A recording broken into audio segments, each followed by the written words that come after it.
வணக்கம். இந்த காலகட்டத்தில் பரவிட்டுருக்க நோய் தொற்று, சளி, இருமல், காய்ச்சல் இதெல்லாம் வராமல் தடுத்து நம்மளை பாதுகாக்கக்கூடிய ஒரு ரெமெடி தான் இன்றைக்கி பார்க்க போகிறோம். அதுக்கு தேவையான பொருள் மிளகு 10லேருந்து 12, ஒரு 6-7 கிராம்பு, 2 ஏலக்காய், 2 துண்டு பட்டை, ஒரு பெரிய துண்டு இஞ்சி தோல் சீவி எடுத்துக்கலாம். அது கூட 2 பிஞ்சு மஞ்சள், எலுமிச்சை பழம், அடுத்து துளசி, நார்மல் துளசி அது கழுந்துளசி எது கிடைச்சாலும் எடுத்துக்கோங்க.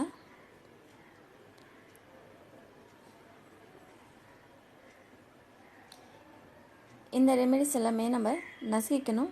ஃபஸ்ட்டு இஞ்சி போட்டு நல்லா தட்டி எடுத்துக்கிட்டு மீதி இருக்கிறதையும் தனியாக தட்டி எடுத்துக்கலாம்.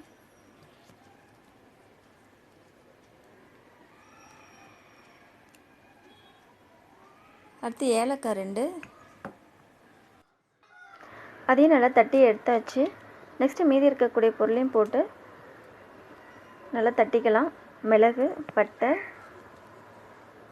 லவங்கம் இதையும் கரகரன்னு போட்டு நல்லா தட்டி எடுத்துக்கோங்க. இது கூடவே அரை ஸ்பூன் தனியா விதை எடுத்துக்கிறேன்.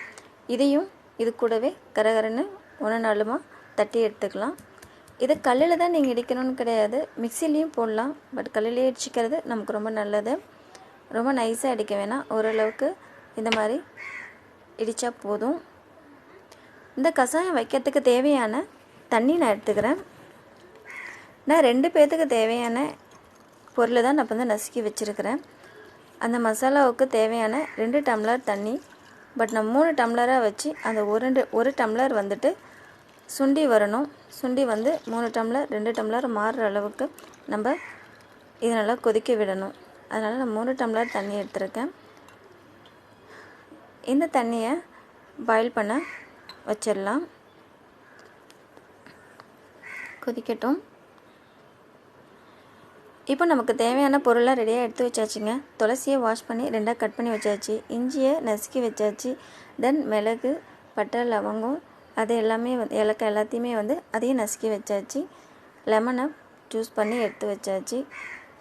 தண்ணி ஓரளவுக்கு இப்போ நமக்கு கொதித்து வந்துருச்சு. இப்போ நான் இஞ்சியை இதில் ஆட் பண்ணி 1 நிமிஷம் தனியாக ஃபஸ்ட்டு கொதிக்கட்டும்.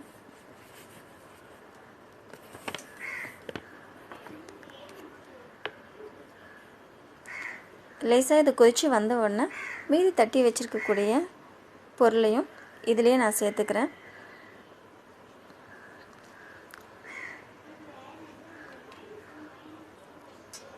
இதில் இருக்கிற ஒவ்வொரு இன்க்ரீடியன்ட்ஸும் பார்த்திங்கன்னா நமக்கு சளிக்கும் நம்மளோட லங்ஸுக்கும் ரொம்ப நல்லது. இது நல்லா கொதிச்சிருச்சு. இந்த ஸ்டேஜில் ஒரு 5 மினிட்ஸ் நல்லா கொதித்த பிறகு இந்த டேஸ்ட்டுக்காக நான் நாட்டு சர்க்கரை சேர்த்துக்கிறேன். நீங்கள் பனை வெல்லம், நாட்டு சர்க்கரை எது இருந்தாலும் சேர்த்துக்கலாம். இல்லை நார்மல் வெல்லம் இருந்தால் கூட நம்ம சேர்த்துக்கலாம்.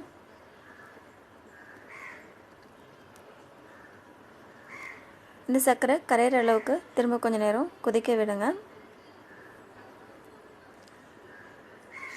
இதோட வாசனையே அவ்வளோ நல்லா இருக்குது.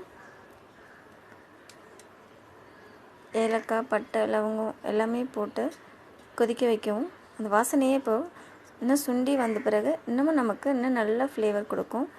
இது கூட துளசி தலையும் போட்டு மிக்ஸ் பண்ணி நல்லா கொதிக்க விட்டுடலாம்.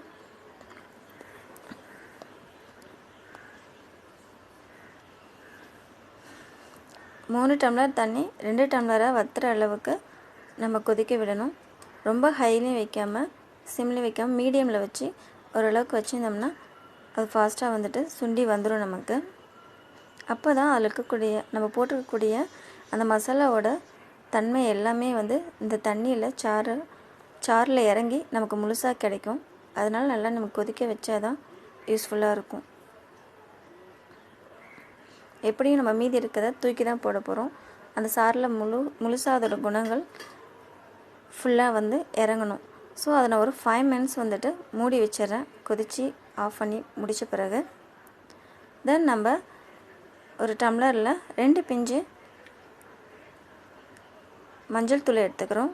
நான் இந்த ஒரு டம்ளருக்கு மட்டும்தான் வடிகட்ட போகிறேன். அதனால் நான் மொத்தமாக வடிகட்டணுன்னா 1/4 டீஸ்பூன் மஞ்சள் தூளை அப்படியே போட்டுக்கலாம்.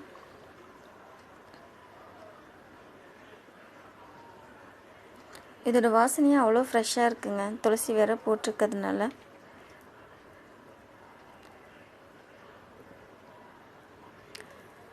இதில் 1/2 டீஸ்பூன் வந்து எலுமிச்சை சாறு நான் சேர்த்துக்கிறேன். இப்போது அந்த லெமன் தென் ஃபஸ்ட்டு போட்ட அந்த மஞ்சள் தூள் எல்லாமே வந்துட்டு மிக்ஸ் ஆகிற அளவுக்கு கிண்டி மட்டும் விட்டுட்டு நம்ம அப்படியே எடுத்துக்கலாங்க. ரொம்ப நல்லது இது. இந்த டீயை இன்னொரு விதமாகவும் நம்ம எடுத்துக்க முடியும். அது வெறும் கஷாயமாக எடுத்துக்கலாம். கொஞ்சம் பால் மிக்ஸ் பண்ணி எப்படி எடுத்துக்கலான்னா, நார்மலாக டிக்காசன் நான் வந்துட்டு காய்ச்சி வச்சுருக்கேன். இதிலேருந்து நான் 2 ஸ்பூன் நார்மல் டீ தூள் போட்டு கொதிக்க வச்ச டிக்காஷன், அதுலேருந்து 2 ஸ்பூன் எடுத்துக்கிறேன். இது கூடவே இப்போ நம்ம தயாரித்து வச்ச கஷாயம், அந்த டிக்காஷனையும் இதில் வந்து 1/2 டம்ளர் எடுத்துக்கலாங்க.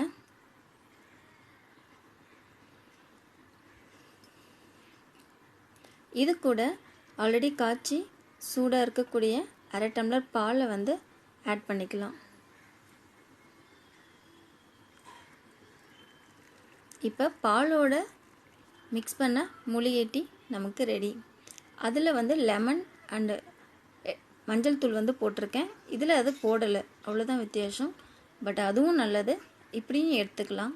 காலையில் டீ எடுத்துக்கிறதுக்கு பதிலாக இந்த மாதிரி டீயும் நம்ம பால் மிக்ஸ் பண்ணி தான் எடுத்துக்குவேன் அப்படின்றவங்க இப்படியும் எடுத்துக்கலாம். இந்த டீக்கு தேவையான நாட்டு சர்க்கரை போட்டு மிக்ஸ் பண்ணி வச்சு அவ்வளோதாங்க.